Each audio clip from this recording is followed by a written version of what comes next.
লক্ষ্মীপুর ৪ নির্বাচনী এলাকা, আলমগীর আরো ক্লোজ কর। লক্ষ্মীপুর ৪ নির্বাচনী এলাকার প্রায় লক্ষাধিক ভোটার এলাকার মধ্যে আলমগীর বাবার আইস সেখানে হাতিয়া ও রামগতি বয়াশ্বরের জলদস্যু স্থলদস্যু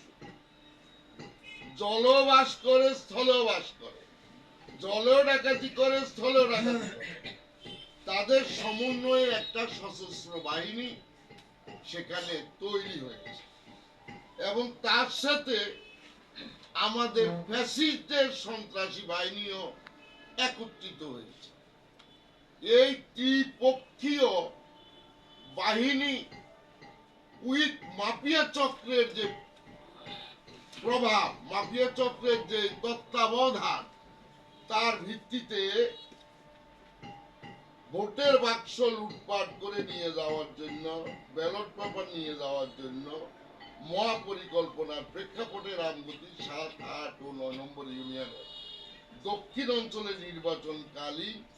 স্থায়ীভাবে সেনাবাহিনীর ক্যাম্প স্থাপন করা, অস্ত্র উদ্ধার করা ও অস্ত্রধারীদেরকে গ্রেপ্তার করা অত্যন্ত জরুরি।